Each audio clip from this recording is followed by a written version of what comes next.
تنزيل من رب العالمين.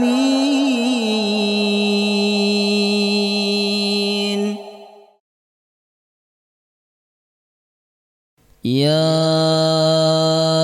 أيها الذين آمنوا إذا قيل لكم تفسحوا في المجالس فافسحوا يفسح الله لكم، وإذا قيل انشزوا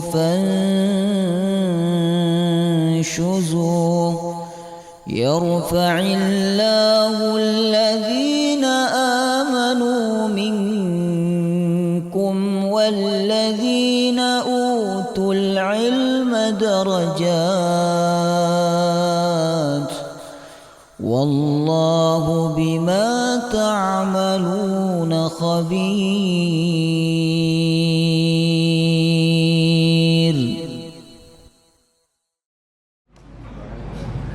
السلام عليكم ورحمة الله وبركاته. بسم الله الرحمن الرحيم. الحمد لله رب العالمين، نحمده ونستعينه ونستغفره، ونعوذ بالله من شرور أنفسنا ومن سيئات أعمالنا. من يهده الله فلا مضل له، ومن يضلل فلا هادي له. أشهد أن لا إله إلا الله وحده لا شريك له، وأشهد أن محمدا عبده ورسوله لا نبي ولا رسول بعده. اللهم صل وسلم على نبينا محمد وعلى آله وصحبه أجمعين. اللهم علمنا ما ينفعنا وانفعنا بما علمتنا وزدنا علما واجعلنا من الصالحين. آمين ya rabbal alamin. Baik Bapak Ibu, kita akan lanjutkan tafsir surah Ali Imran. Malam hari ini kita masuk bagian terakhir dari juz 3 ya, yaitu ayat 90 dan ayat 91. Berarti pekan depan insyaallah kita pindah ke juz 4. Subhanallah, sudah 3 juz ya kita mengkaji tafsir Al-Quranul Karim. Kalau setelah dikaji, dipelajari dan dihafalkan, berarti panjenengan sudah hafal 3 juz. Nah, itu hafal yang sempurna. Hafalan yang sempurna itu hafal dan paham Bapak Ibu. Karena sahabat demikian, tidaklah mereka melewati 10 ayat kecuali mereka hafal dan paham. Sebelum mereka paham 10 ayat itu, mereka nggak akan pindah ke ayat yang lain. Jamaah rahimakumullah. Baik, surah Ali Imran ayat 90 sampai ayat 91. Kita baca dulu sama-sama. A'udzu billahi minasy syaithanir rajim. A'udzu billahi minasy syaithanir rajim. Innal ladzina kafaru ba'da imanihim thumma izdadu kufra. Innal ladzina kafaru ba'da imanihim thumma izdadu kufra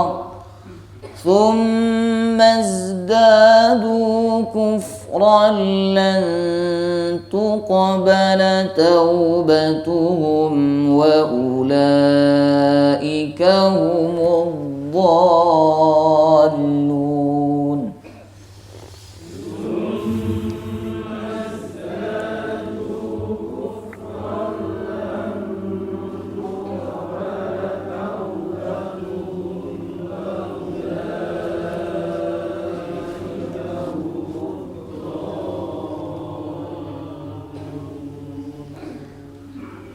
Innalladzina kafaru wa matu wa hum kuffarun falan yuqbala min ahadihim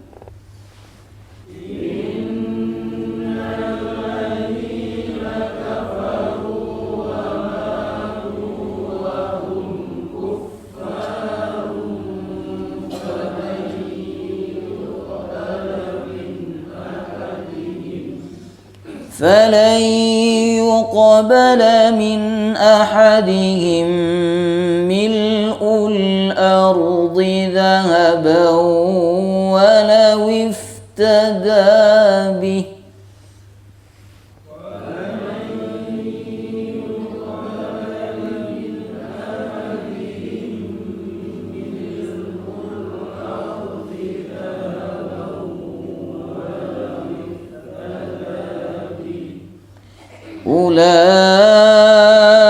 أولئك لهم عذاب أليم وما لهم من ناصرين أولئك لهم عذاب أليم وما لهم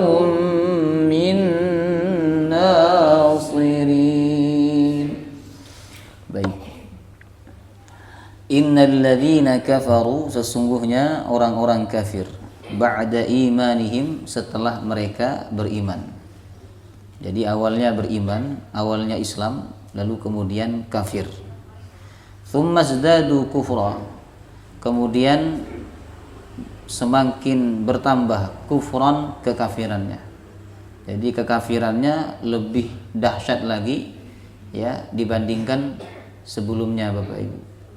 Maka Allah mengatakan lan tuqbala taubatuhum, niscaya taubat mereka tidak akan pernah diterima oleh Allah. Wa ulaika humudz dhallun, dan mereka termasuk orang-orang yang sesat. Innalladzina kafaru, sesungguhnya orang kafir, wa matu wa hum kuffar, dan mereka mati dalam keadaan kafir.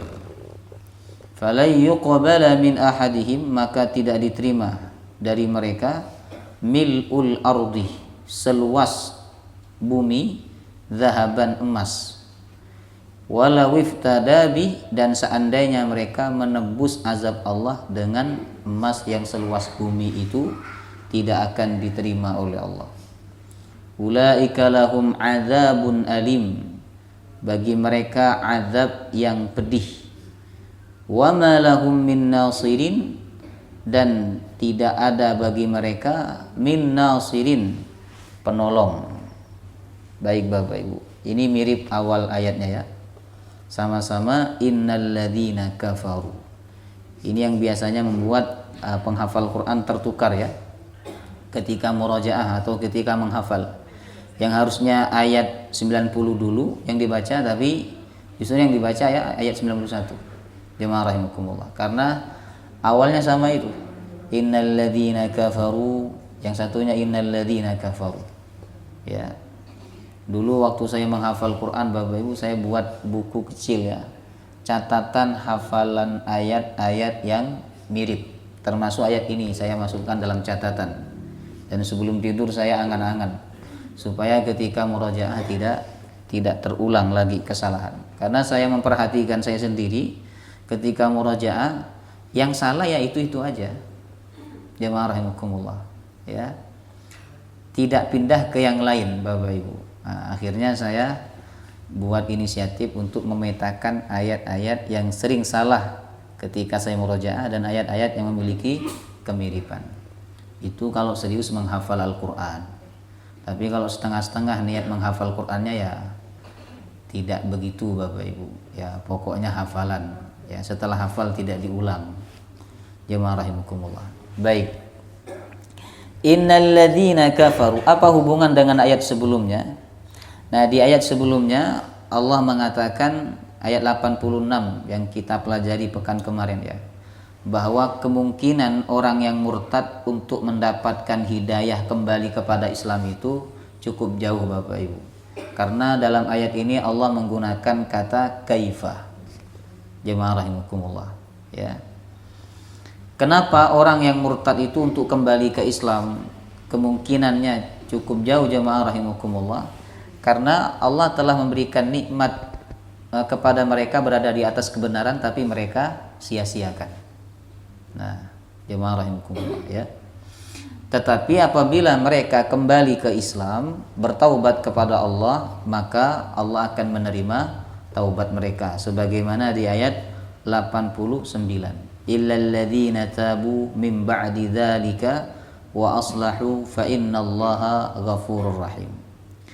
Nah, kemudian ayat 90 jemaah rahimakumullah ini berbicara tentang orang yang pernah Islam kemudian dia kafir, setelah dia kafir dia semakin bertambah kafir, semakin menjadi-jadi kafirnya, ya kan? Kemudian dia mati dalam keadaan kafir, maka orang yang seperti ini taubatnya tidak diterima oleh Allah Subhanahu wa taala.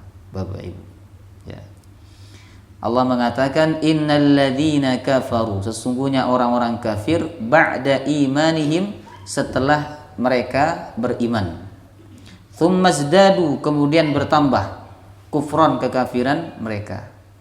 Siapa yang dimaksud oleh ayat ini? Ulama berbeda pendapat. Ada yang mengatakan orang Islam di zaman Nabi yang murtad. Memang ada riwayat menyebutkan beberapa orang Islam yang murtad di zaman Nabi SAW. Tapi mereka kembali lagi ke Islam, Bapak Ibu. Jadi dipastikan oleh para ulama tidak ada sahabat Nabi yang mati dalam keadaan kafir. Ya, tidak ada sahabat Nabi yang mati dalam keadaan kafir. Seandainya ada di antara mereka yang sempat murtad, maka mereka bertaubat kembali lagi kepada Islam sebagaimana yang disebutkan di ayat 89. Jemaah rahimakumullah, ya. Baik, pendapat yang kedua, dan ini pendapat yang banyak disampaikan oleh para ulama. Ayat ini berbicara tentang orang Yahudi, ya.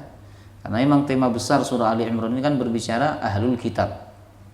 Nah, orang Yahudi itu awalnya beriman. Beriman kepada siapa? Beriman kepada Nabi Musa dan kitab Taurat, Bapak Ibu.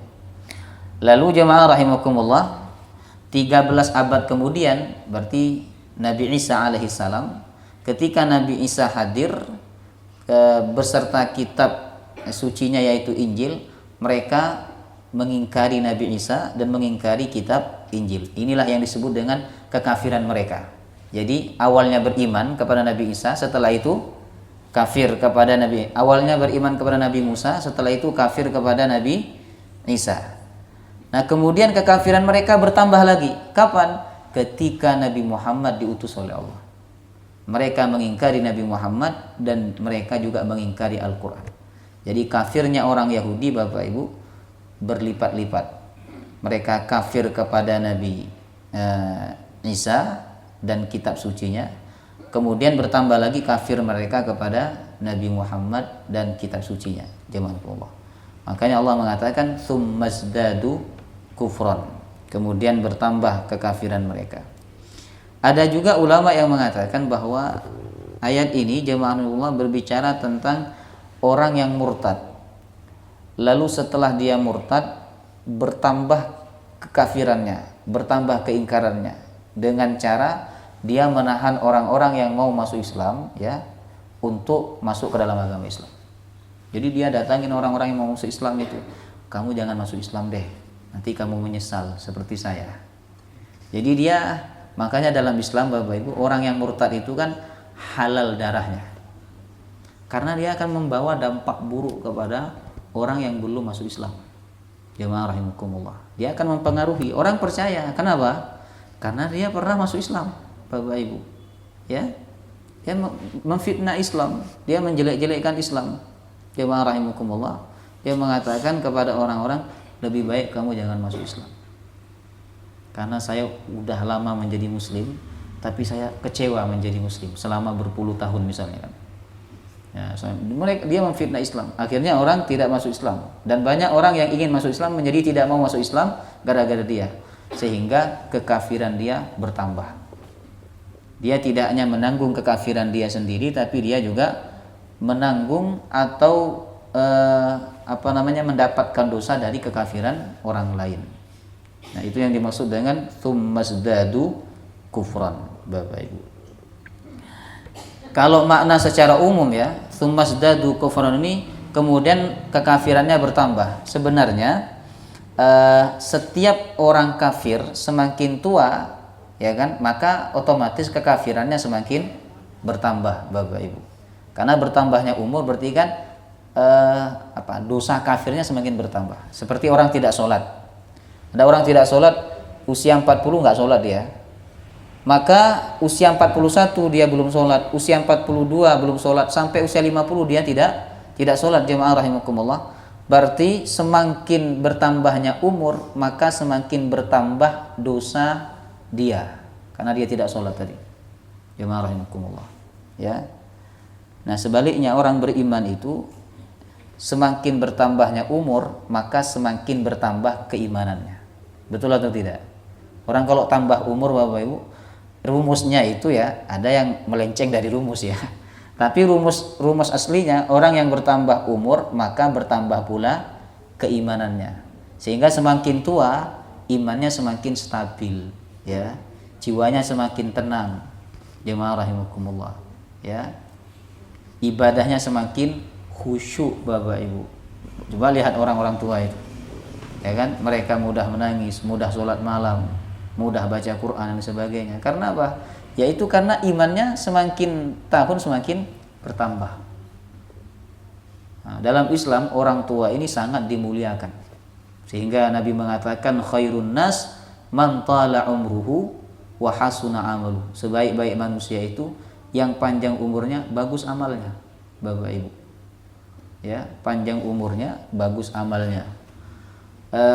Kemudian, nah tapi Islam mencela ya, orang tua semakin tua harusnya semakin bertambah imannya, malah semakin menurun imannya, semakin menurun ibadahnya. Ini dicela oleh Allah Subhanahu wa taala. Ya, Nabi mengatakan dalam hadis yang sahih, syarrun nas man tala umruhu wa sa'a amaluhu. Sejelek-jeleknya manusia adalah yang panjang umurnya, buruk amalnya. Jemaah rahimakumullah, ya. Jadi orang tua kalau dia beriman dan beramal soleh, maka sangat dimuliakan dalam Islam. Oleh karenanya kita disuruh mendahulukan orang yang lebih tua. Ketika Nabi duduk dengan para sahabatnya, ya, ada yang sahabat yang duduk di sebelah kanan, ada sahabat yang duduk di sebelah kiri Nabi. Kemudian di sebelah kanan Nabi ini masih muda, namanya Abdullah bin Abbas. Sedangkan di sebelah kiri Nabi sudah tua, ya, seorang sahabat yang sudah tua. Ketika Nabi ingin memberikan minuman kepada mereka, ya kan, sunnahnya kan kalau kita ngasih minuman kepada orang dimulai dari yang mana dulu? Yang kanan kan. Tapi Nabi ingin mendahulukan yang lebih tua. Cuma Nabi tetap minta izin kepada yang kanan karena dia yang punya hak untuk didahulukan dalam majelis, Bapak Ibu, yang sebelah kanan.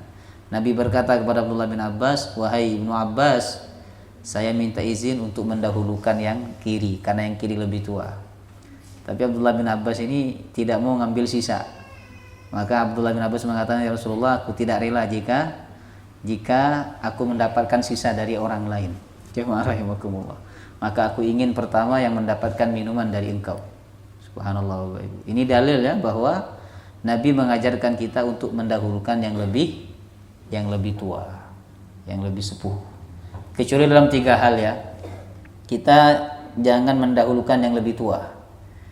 Bukan yang kita pandang itu bukan yang lebih tua dalam 3 hal ini. Yang pertama dalam fil imamah, dalam imam. Dalam imam sholat itu yang didahulukan adalah yang lebih bagus bacaannya dan lebih paham hukum-hukum sholat. Yang kedua, Bapak Ibu, fit tadris, dalam mengajarkan ilmu. Kita dahulukan yang ahli daripada yang tua. Kemudian yang ketiga, kata ulama, fil fatwa, dalam fatwa hukum, kita jangan mendahulukan yang sepuh. Monggo jenengan tanya sama yang sepuh. Jangan, karena yang sepuh belum tentu tahu. Jemaah rahimakumullah. Ya. Jadi semakin bertambahnya umur, maka bertambahlah keimanan seseorang itu. Begitu juga orang kafir. Orang kafir ini semakin bertambahnya umur, maka semakin bertambah apa? Kekafirannya. Makanya orang udah tua itu jarang sekali yang masuk Islam. Jazakumullah. Kebanyakan orang masuk Islam jadi mu'alaf itu kan masih muda-muda, 40 Bapak Ibu. Di bawah 50 kebanyakan. Tapi kalau sudah usia di atas 50, 60, maka kekafiran mereka sudah mendarah daging di dalam diri mereka, biasanya susah untuk meninggalkan kekafirannya, jemaah rahimakumullah, ya. Kemudian lan tuqbala taubatuhum. Lan ini beda dengan la. Kalau la masih ada kemungkinan. Kalau lan itu enggak ada Bapak Ibu. Seperti ayat berikutnya, ayat 92 ya, di juz 4 itu. Lan tanalul birra. Lan ini artinya tidak akan mungkin, enggak mungkin. Kalau la masih ada kemungkinan. Nah, di sini Allah menyebut dengan kata lan. Tidak akan mungkin diterima taubatuhum, taubat mereka. Karena orang yang seperti ini, jemaah dipastikan dia mati dalam keadaan kafir Bapak Ibu. Kalau kita perhatikan ayat ini, sepertinya bertentangan kan dengan ayat lain. Di ayat lain Allah menyatakan dia akan menerima taubat dosa apapun, termasuk dosa kafir, dosa syirik, dosa murtad, akan diterima oleh Allah. Termasuk di ayat sebelumnya, illal ladzina tabu, kecuali yang bertaubat setelah itu. Setelah dia murtad, dia taubat masuk ke Islam lagi, wa aslahu, dan memperbaiki. Tapi kenapa di ayat ini Allah mengatakan lan tuqbala taubatuhum, taubat mereka tidak diterima. Jemaah rahimakumullah. Kalau kita melihat zahir ayat, seakan-akan bertentangan dengan ayat lain. Misalnya di surah Fussilat ayat 25, Allah mengatakan wa huwallazi yaqbalu taubata an ibadihi wa ya'fu 'anis sayyi'at. Dia Allah yang menerima taubat dari hambanya dan memaafkan semua kesalahan hambanya ketika hambanya meminta maaf kepada Allah. Bapak Ibu. Nah, kata ulama, titik temu ayat ini dengan ayat lain yang mana Allah menyatakan menerima taubat ya, sedangkan di ayat ini Allah menyatakan tidak akan menerima taubat mereka. Nah, kata ulama, titik temunya itu apabila taubat mereka ini dilakukan sebelum sakaratul maut, maka taubatnya diterima.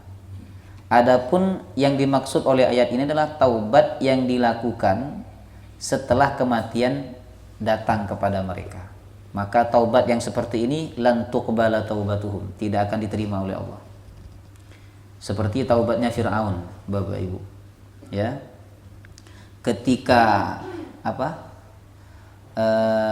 lautan ingin sudah mau menenggelamkan dia, jemaah rahimahullah, dia berkata apa dalam surah Yunus ayat 90. Dia mengatakan qala amantu annahu la ilaha illa alladhi amanat bihi banu Israel wa ana minal muslimin, kata Fir'aun. Aku beriman dengan Tuhan yang telah diimani oleh Bani Israel dan aku termasuk orang muslim. Ngaku muslim, Bapak Ibu. Ya. Tapi Allah menolak taubatnya. Allah tidak menerima taubatnya. Di ayat 91. Al-ana wa qad asaita qablu wa kunta minal mufsidin. Sekarang baru kamu taubat, kata Allah. Padahal sebelumnya kamu termasuk orang yang ingkar dan orang yang selalu berbuat kerusakan. Jadi ketika kematian sudah di depan mata jemaahullah lalu bertaubat saat itu, maka taubat tidak diterima oleh Allah Subhanahu wa taala, Bapak Ibu. Ya. Jadi syarat taubat diterima itu salah satunya adalah sebelum waktunya habis. Kapan habisnya waktu taubat? Apabila nyawa sudah di kerongkongan. Yang kedua, apabila matahari terbit dari barat. Tidak ada lagi taubat. Berarti Allah Maha kasih sayang, Bapak Ibu. Bayangkan, sebesar apapun dosa orang itu, sesering apapun dia melakukan dosa, selama nyawa belum di kerongkongan, selama sakaratul maut belum tiba, jemaah rahimakumullah, jika dia bertaubat, Allah akan terima taubatnya. Subhanallah, Bapak Ibu. ya. Walaupun dia berbuat dosa banyak sekali. Dalam hadis yang sahih riwayat Imam Muslim dan Imam Al-Bukhari, jemaah rahimakumullah, ya. Allah mengatakan hadis qudsi, "Adznaba 'abdun dzamban." Hambaku telah berbuat dosa, kata Allah. Subhanallah Bapak Ibu. Ini saking sayangnya Allah kepada hambanya. Orang yang berbuat dosa masih diakui sebagai hamba apabila dia bertaubat, ya. Kemudian setelah dia berbuat dosa, dia berkata kepadaku, kata Allah, Allahumma ghfirli dzambi, ya Allah ampuni dosaku. Kemudian Allah Subhanahu wa taala mengatakan, adznaba 'abdi dzamban. Ternyata dia berbuat dosa lagi, kata Allah. Hambaku itu udah minta ampun tapi dia berbuat dosa lagi. Kemudian fa'alima anna lahu rabban yaghfiru dzamba. Lalu dia mengetahui bahwa dia punya Tuhan yang dapat mengampuni dosa. Maka dia pun meminta ampun kepadaku, aku mengampuni dosanya, kata Allah. Tsumma 'ada fa'adznab. Kemudian dia kembali melakukan perbuatan dosa itu, kata Allah. Kemudian dia berdoa kepadaku, ya Rabb ampuni aku ampuni dia, kata Allah, ya.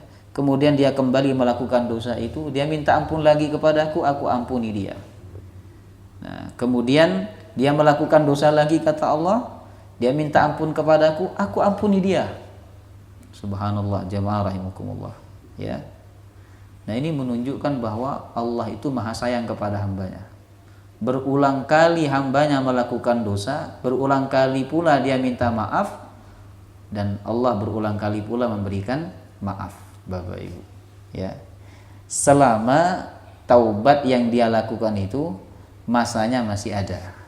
Tapi kalau sudah di kerongkongan, kematian sudah menemui dia, maka taubat saat itu tidak diterima oleh Allah Subhanahu wa taala. Sebagaimana ayat ini, lan tuqbala taubatuhum wa ulaika humud dhallun, dan mereka adalah orang-orang yang sesat. Jadi orang yang murtad, Bapak Ibu, Allah mengatakan mereka orang yang sesat. Sesat karena apa? Yang pertama karena dia meninggalkan jalan yang benar. Awalnya dia berada di jalan yang benar, tapi kemudian dia tinggalkan jalan itu. Awalnya dia bisa sampai ke tujuan yang benar, tapi kemudian setelah dia meninggalkan Islam, dia lewat jalan yang tidak benar dan dia akan tersesat. Makanya Allah mengatakan mereka adh-dhallun, orang-orang yang sesat. Kemudian innalladzina kafaru, sesungguhnya orang-orang kafir, wa matu wa hum kuffar, dan mereka mati, wahum kufar, sedangkan mereka dalam keadaan kafir, ya. Jadi orang kafir yang mati dalam keadaan kafir, yang dihitung oleh Allah matinya, Bapak Ibu, dalam kondisi Islamkah atau dalam kondisi kafir, bukan lamanya dia kafir. Ini termasuk apa ya, saking bencinya Allah kepada orang kafir dan saking cintanya Allah kepada orang beriman. Kalau kita hitung-hitung kan, misalnya ini ada orang beriman selama 60 tahun. Lalu di tahun terakhir dia hidup, Bapak Ibu, di tahun 61 misalnya, dia kafir, dia murtad. Lalu dia mati dalam keadaan murtad itu, ya kan? Yang dihitung oleh Allah imannya atau murtadnya? Murtadnya. Jadi saking bencinya Allah kepada kekafiran. Padahal kalau kita bayangkan ya, kalau kita pakai hitung-hitungan matematika, Bapak Ibu, murtadnya misalnya setahun, ya, kafirnya setahun, Islamnya selama 60 tahun. Ini kan kalau ditimbang sebenarnya masih banyak kan Islamnya, tetapi yang dihitung oleh Allah adalah ujungnya. Innamal a'malu bi khawatimiha. Sebaliknya juga sama, ya, ketika ada orang kafir selama 60 tahun, di tahun terakhir dia hidup, dia Islam, dia masuk Islam, kemudian dia mati dalam keadaan Islam, maka yang dihitung oleh Allah adalah Islamnya, dan dia kelak akan menghadap kepada Allah dalam keadaan sebagai seorang muslim, Bapak Ibu. Allah tidak memperhitungkan lagi kekafiran yang sudah dia lewati selama 60 tahun. Subhanallah. Jemaah rahimakumullah, ya. Jadi yang dihitung itu adalah bagaimana kita mati nanti. Apakah dalam keadaan Islam atau dalam keadaan kafir? Ini yang menentukan. Makanya kita banyak-banyak berdoa, minta apa? Husnul khatimah. Khatib sering mengingatkan dengan ayat Al-Quran, wala tamutunna illa wa antum muslimun. Tegas sekali Bapak Ibu. Cuman jamaahnya ketika diingatkan dengan ayat ini pada tidur semua. Ya kan? Kalau saya kalau khutbah ya menyaksikan orang-orang tidur Bapak Ibu. Ya, makanya khutbah saya nggak lama. Paling 15, paling lama ya 20 menit dengan khutbah kedua. Jamaah rahimakumullah. Kalau lama-lama ya tambah nyenyak tidurnya jamaah. Sedangkan bermain-main batu saja ketika khatib menyampaikan khutbah, kata Nabi, sungguh sia-sia Jumatnya. Apalagi tidur Bapak Ibu. Orang kalau bermain-main batu kan otomatis kan sambil mendengar toh, mendengarkan. Tetapi kata Nabi, sia-sia Jumatnya. Apalagi yang sengaja tidur cari tempat yang enak. Kemudian usahakan jangan tidur ketika khatib menyampaikan khutbah, ya Pak. Diusahakan. Kalau ngantuk bagaimana? Ditahan. Tertidur dimaafkan sama Allah. Kalau tertidur dimaafkan, tapi kalau tidur tidak dimaafkan. Bapak Ibu, ya. Baik. Jadi ayat jelas sekali setiap Jumat kita diingatkan, wala tamutunna illa wa antum muslimun. Janganlah kalian mati kecuali dalam keadaan muslim. Karena mati itu yang menjadi penentu apakah kita selamat atau tidak. Jemaah rahimakumullah. Nah, orang-orang kafir yang mati dalam keadaan kafir, falan yuqbala min ahadihim mil'ul ardi dhahaba, maka tidak akan diterima dari mereka mil'ul ardi dhahaba, seluas bumi, dhahaban, emas. Nah, apa maksud dari ayat ini jemaah rahimakumullah? Yang pertama kata ulama, ayat ini menunjukkan bahwa Allah marah, Allah murka, karena Allah menggambarkan sesuatu yang mustahil dimiliki oleh manusia. Apakah ada manusia punya emas seluas bumi? Bapak Ibu, tidak ada. Sekaya-kayanya orang di dunia ini, emasnya seluas apa? Jemaah rahimakumullah, ya. Orang terkaya di dunia misalnya Bill Gates misalnya, Bapak Ibu, berapa dia punya tabungan emas? Jemaah rahimakumullah, ya. Tidak ada manusia yang punya emas seluas bumi. Nah, gambaran ini kata ulama menunjukkan Allah murka. Allah murka, ya. Ibarat orang tuh bilang begini, ya, walaupun kamu ngasih uang kepada saya 1 triliun, saya nggak akan maafin kamu. Itu menunjukkan padahal orang yang digituin itu nggak mungkin punya uang sampai 1 triliun misalnya, jamaah rahimakumullah.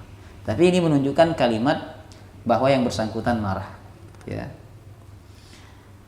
Pendapat pertama mengatakan bahwa jika mereka orang kafir itu selama hidup di dunia berbuat kebaikan, dan kebaikan yang telah dia lakukan itu seluas seperti emas yang luasnya seluas bumi, jamaah rahimakumullah, maka tidak akan diterima oleh Allah kebaikannya itu, karena kekafiran mereka. Berbeda dengan orang beriman, meskipun kebaikannya kecil, ya, kebaikannya kecil sekali, akan diterima oleh Allah karena keimanan mereka, Bapak Ibu. Subhanallah. Ada seorang sahabat bertanya kepada Rasulullah SAW berkenaan dengan ayat ini, Bapak Ibu, yaitu mana ya?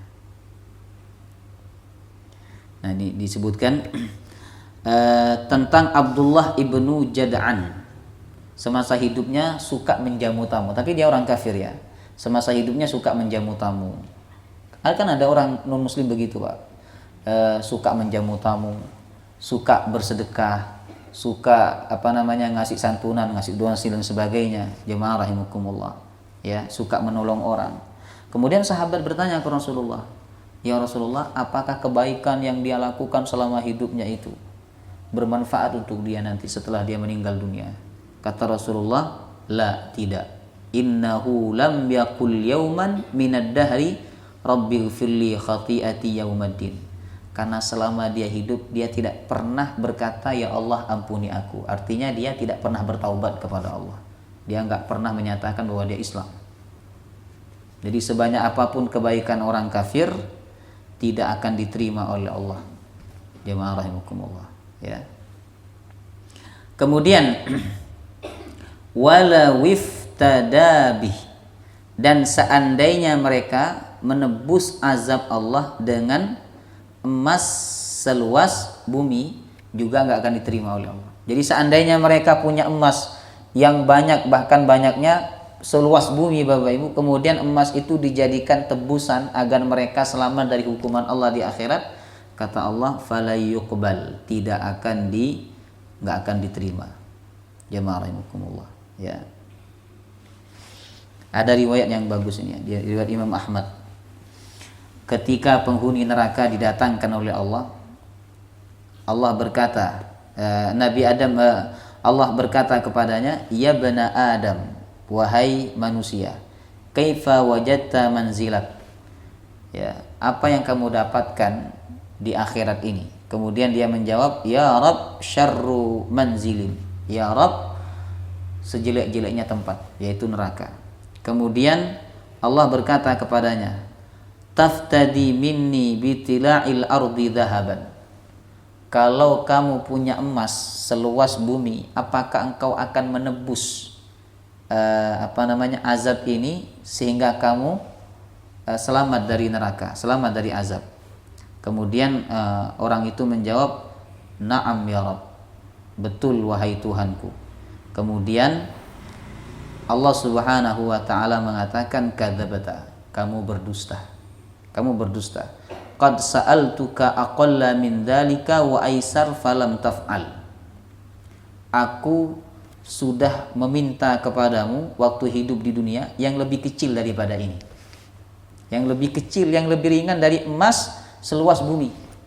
Tapi kamu tidak melakukannya. Apa itu sedekah? Apa itu iman, beramal soleh? Kan lebih kecil Bapak Ibu. Yang lebih ringan, iman dan amal soleh itu sesuatu yang lebih ringan daripada emas seluas bumi. Tapi kamu tidak melakukannya, kata Allah. Nah, maka Allah Subhanahu wa taala kemudian mengembalikan orang itu ke dalam neraka. Jamaah rahimakumullah, ya. Baik. Jadi di akhirat harta itu tidak akan berguna. Kita ingat firman Allah, yauma la yanfa'u malun wala banun illa man atallaha biqalbin salim. Pada hari itu tidak ada yang bermanfaat dari harta dan anak-anak kecuali yang datang kepada Allah membawa qalbun salim, hati yang Islam. Salim itu jamaahullah, hati yang tunduk kepada Allah Subhanahu wa taala. Ya, Bapak Ibu. Ya, kalau di dunia harta itu sangat bernilai. Ketika dijatuhkan hukuman, dia bisa menebus ya hukuman itu sehingga dia selamat. Jamaahullah. Dia bisa bayar lawyer, dia bisa bayar polisi, dia bisa bayar siapa saja yang ingin dia bayar, jemaah rahimakumullah, kemudian dia selamat. Tapi di akhirat tidak bisa. Ya, tidak ada tebusan yang diterima oleh Allah di akhirat, Bapak Ibu. Makanya orang beriman ya di dunia ini dikasih tebusan oleh Allah supaya mereka tidak ada lagi tebusan di akhirat. Kalau orang kafir tidak mau menebus dosanya di dunia, maka mereka ingin menebus dosanya di akhirat. Ya. Sedangkan orang beriman mau menebus dosanya di dunia, sehingga tidak ada lagi mereka berkata ingin menebus dosa di akhirat. Apa tebusan bagi orang beriman di dunia? Banyak Bapak Ibu yang kita sebut dengan fidyah. Ya, fidyah itu kan satu akar kata dengan iftada. Dosa yang mana kita harus menebus dosa itu dengan membayar fidyah, membayar tebusan, apa saja? Coba sebutkan. Hah? Nah, ini harus dibangunkan, takut tidur semua. Apa? Berhubungan dengan istri atau dengan suami di siang hari Ramadan. Oh, itu maksudnya ya. Nah, maka dia kena fidyah, tebusan. Dia harus menanggung, itu dosa besar. Ya. Siang-siang harusnya ibadah kepada Allah SWT, tapi melakukan perbuatan itu. Nah, maka itu dosa, Bapak Ibu, harus ditebus. Tebusnya pakai apa? Memerdekakan budak. Kalau nggak mampu puasa 2 bulan berturut-turut. Kalau tidak mampu, memberi makan 60 orang miskin. Apalagi dosa yang ada fidyahnya. Sumpah, betul. Jadi kalau panjenengan bersumpah, ya kan, kemudian melanggar sumpah, maka ada tebusannya. Nah, supaya dosa itu dimaafkan, taubat itu diterima oleh Allah. Kalau nggak pakai tebusan bagaimana? Ya, antara dua kemungkinan, antara diterima dan tidak. Kalau dia bertaubat, jemaah rahimakumullah. Nah, maka taubatnya orang yang melanggar sumpah, dia membayar fidyah, memerdekakan budak, atau memberi makan 10 orang miskin, atau puasa 3 hari. Jemaah rahimakumullah. Apalagi yang ada fidyahnya?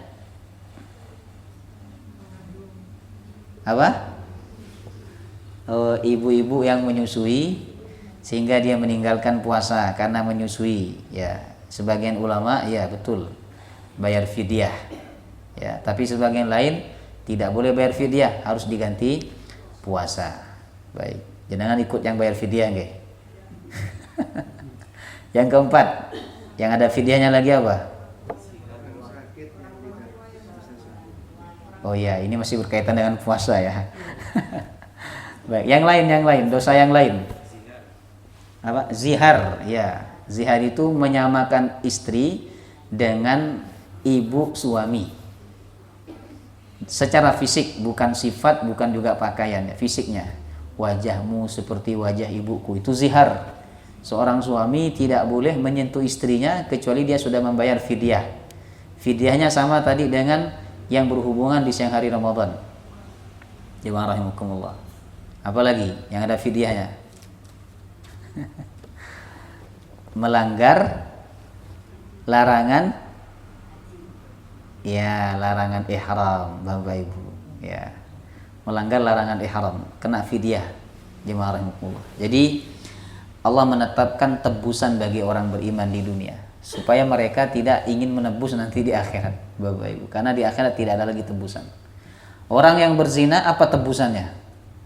Harus dicambuk sebanyak 100 kali. Kalau dia sudah menikah, dirajam sampai mati. Jemaah rahimakumullah. Orang yang membunuh, tebusannya apa? Dibunuh juga, Bapak Ibu. Orang yang mencuri, tebusannya apa? Dipotong tangannya. Jemaah rahimakumullah. Itu namanya fidyah. Jadi menebus dosa sehingga selamat daripada hukuman. Jemaah rahimakumullah. Ya. Nah, jadi hukuman yang Allah timpakan kepada orang beriman di dunia untuk menghapus hukuman di akhirat. Adapun di dunia Allah tidak timpakan hukuman kepada orang kafir, tidak ada fidyah bagi orang kafir di dunia. Nah, maka Allah tidak akan menghapus hukuman di akhirat. Bahkan kata ulama, jika Allah menghukum orang kafir di dunia dan dia tetap kafir setelah dihukum oleh Allah sampai dia mati, maka hukuman di dunia itu tidak menghapus hukuman di akhirat, Bapak Ibu. Kemudian Allah mengatakan ulaika lahum adzabun alim. Bagi mereka azab yang pedih. Kalau disebut azab berarti neraka. Sebenarnya azab itu sudah pedih, tapi masih disifati alim, pedih sama Allah. Ya. Bapak Ibu, lebih sakit mana? Luka karena sayatan dengan luka bakar? Yang selama ini jenengan alami gitu ya. Lebih sakit mana? Luka karena tersayat pisau atau luka karena api, luka bakar? Ada yang punya pengalaman? Luka bakar, Bapak Ibu. Jemaah rahimakumullah. Ya kan? Subhanallah ya. Jadi luka bakar itu lebih pedih, makanya azab yang Allah timpakan kepada kepada orang-orang jahat, kepada orang-orang kafir, ya, neraka, api jemaah rahimakumullah. Bukan bukan tonjokan, bukan dipenggal dan sebagainya, tidak, tapi dibakar jemaah rahimakumullah, ya. Kemudian kalau luka bakar itu kan penelitiannya, kalau orang kena luka bakar dan parah, biasanya sel atau saraf kulit itu kan mati, Bapak Ibu, ya atau tidak? Sehingga ketika dibakar lagi itu kan nggak sakit jemaah rahimakumullah, ya. Nah, berarti nanti di neraka orang-orang yang dibakar oleh Allah, kemudian luka bakar meliputi tubuh mereka, berarti mereka nggak sakit lagi. Nah, kata Allah, memang sarafnya mati, tapi setelah itu diganti lagi dengan kulit yang baru oleh Allah. Dalam surat An-Nisa 56, Bapak Ibu. Kullama nadijat juluduhum baddalnahum juludan ghairaha. Setiap kali kami membakar kulitnya, maka setelah itu kami ganti dengan kulit yang lain. Sehingga mereka merasakan sakit terus-menerus. Ya. Makanya disebut dengan azabun alim, azab yang pedih. Pedih karena memang azabnya api, Bapak Ibu. Yang kedua, nggak ada liburnya, nggak ada azab hari Ahad libur, nggak ada azab gitu, nggak ada di akhirat, nggak ada libur. Yang kedua, tidak ada keringanan. Yang ketiga, jemaah rahimakumullah, tidak ada yang menolong di lanjutan ayatnya. Wa ma lahum min nasirin. Tidak ada penolong bagi mereka. Yang kelima, Bapak Ibu, selama-lamanya. Jadi disebut azab pedih itu karena azabnya dahsyat. Yang kedua, tidak ada liburnya. Yang ketiga apa? Yang ketiga, tidak ada keringanan. Yang keempat, tidak ada penolong, dan selama-lamanya. Nauzubillah min zalik, ya. Semoga Allah SWT menyelamatkan kita semua. Amin ya rabbal alamin. Wallahu taala alam bissawab. Insyaallah pekan depan kita masuk juz 4, ya, surah Ali Imran. Subhanakallahumma wa bihamdika asyhadu an la ilaha illa anta astaghfiruka wa atubu ilaik. Assalamualaikum warahmatullahi wabarakatuh.